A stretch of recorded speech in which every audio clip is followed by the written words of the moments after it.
Hi, my name is Chris Warthock and this is the Warthock Anxiety Podcast, helping you reduce anxiety and live better every day. I'm really excited that you can join me and together we can learn to enjoy life more.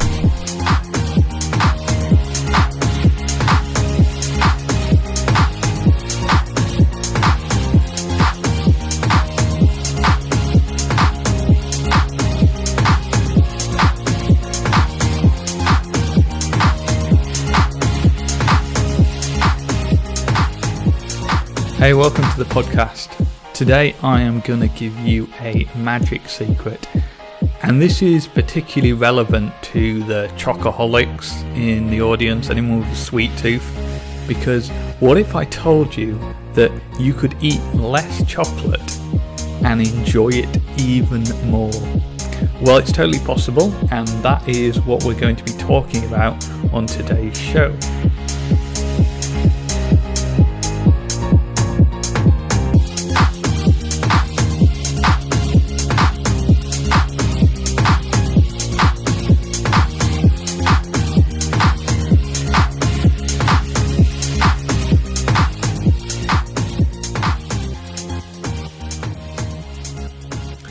So I'm going to give you two techniques here to really enjoy your chocolate while actually reducing your intake, which is what we all want, right? We want to be healthy and still have those pleasurable experiences.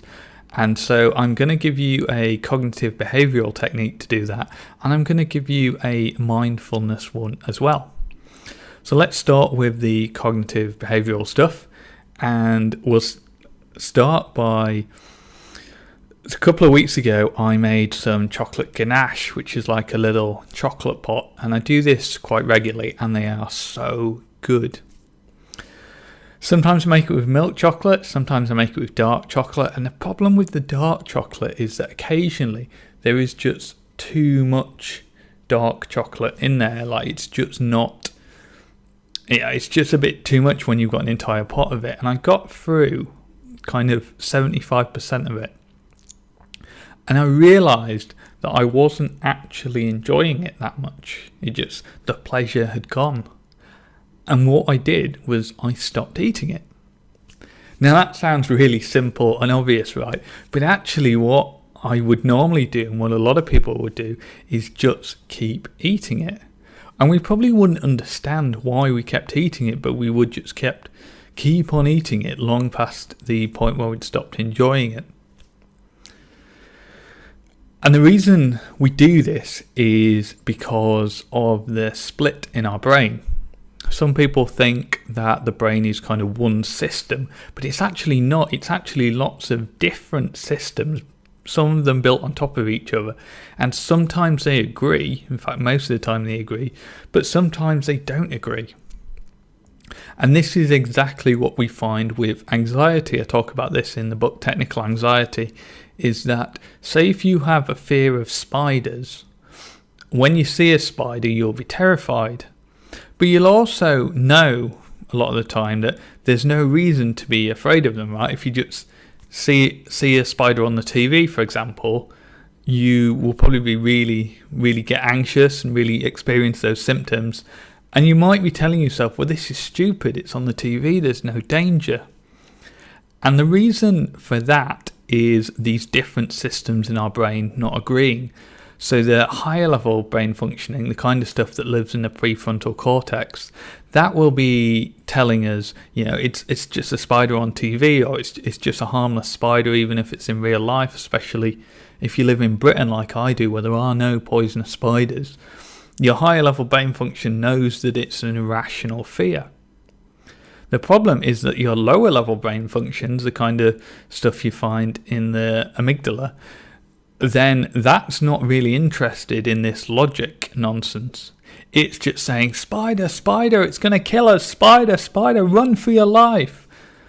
And that's how we end up in this kind of separation where one part of our brain is giving us all this anxiety and yet another part of our brain knows that it doesn't make any sense. Now it turns out that eating a chocolate pot is actually a lot of the same thing, because we're products of evolution and our lower level brain systems are geared up to know that fat and sugar are quite rare and that we should take as much of it as possible, because during human evolution there just wasn't that many opportunities to get it. So what we end up with is that our higher level brain functions know that we've stopped enjoying the chocolate bar, that we've had enough, that it isn't good for us and we should just stop eating. But our lower level brain functions are just saying, fat and sugar, get it in, eat it all, we need all the fat and sugar. So how do we solve this in a cognitive behavioural way? And for example, with the anxiety, what we would do is first we would have a cognitive intervention, right? That's the first step in cognitive behavioural therapy. You have a cognitive intervention.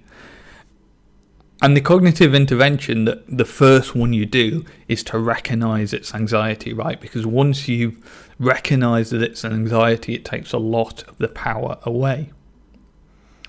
So here, when we're eating chocolate and we realise we're not enjoying it, well, the fact that we've realised it and then we identify that it's this kind of anxiety-style mismatch in our brain, that's the first step. That's essentially the cognitive intervention that we want to make, is to recognise that is what's going on. Because once we make that recognition, once we make that cognitive intervention, then we can change our behaviour appropriately. That's the second half, right? It's the behavioural aspect of it. And so ideally, the behavioural change we'll make is to just simply stop eating it. That's kind of the dream, right? We just want to stop eating the chocolate pot. Now, that's not always easy, of course. I don't know about you, but I've often kind of eaten half a chocolate bar and then put the rest down and said, right, I'm just going to stop because I've had enough chocolate. And then I find myself eating away at it. Luckily, Richard Wiseman in his book Rip It Up gives us some advice on this. And he says, well, we want to act in a way that makes it look like we don't want to eat the chocolate, because a lot of our emotions and thoughts are driven by our behaviours. So if we use the as-if principle, as outlined by William James, and pretend that we don't want the chocolate, then it'll make it easier to resist. So what we want to do when we make that cognitive intervention, that should be the trigger for us to change our behaviour and actually move the chocolate away. So whether that's putting it back in the fridge, in your desk drawer if you're in the office, if you've got plenty of cash and can just buy more, maybe even throw it away, like just get it out of sight, so that you're not tempted to go back and start eating it in 5 minutes' time. So that's the kind of cognitive behavioural side. We want to recognise that there's a mismatch in our brain and use that as a behavioural cue to do something different, to get rid of the chocolate. And that way, we've had the chocolate we wanted, we're not going to eat the rest, and we're not going to go through that kind of uncomfortable stage where you're eating chocolate that actually you don't want. And if we do want to come back to it later, we can, and it'll be far more enjoyable than if we just kept eating.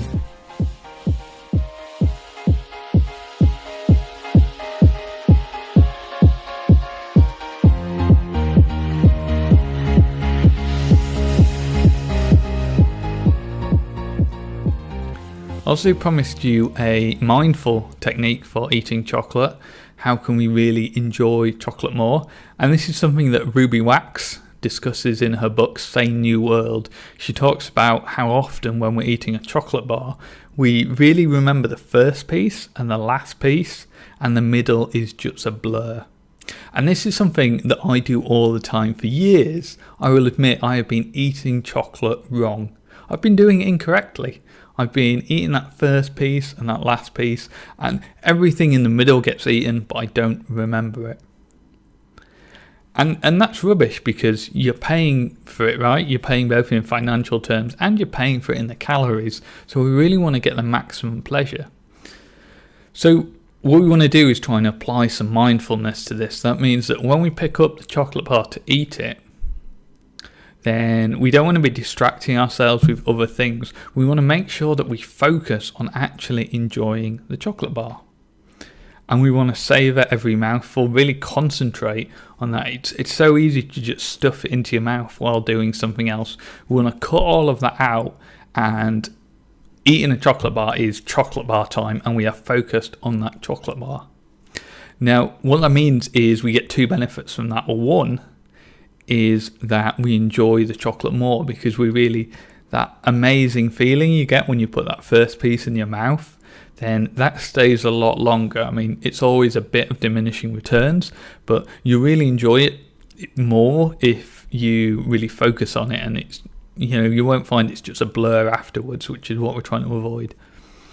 And the second benefit we get out of it, as well as it being more enjoyable, is that if we do find we stop enjoying it, we just don't want any more, maybe we're full of chocolate, if that's even a thing, then we'll be able to make a cognitive intervention again and say, right, I'm going to stop eating this chocolate. And once again, we're enjoying chocolate more, and we are reducing our chocolate intake, which are both great things, right? They say work smarter, not harder. Well, I think this is eating chocolate smarter, not more, I think. So those are the two techniques. There's a cognitive intervention, one to make it stop when we stopped enjoying it, and mindfulness, really enjoying your chocolate time and don't just waste those calories.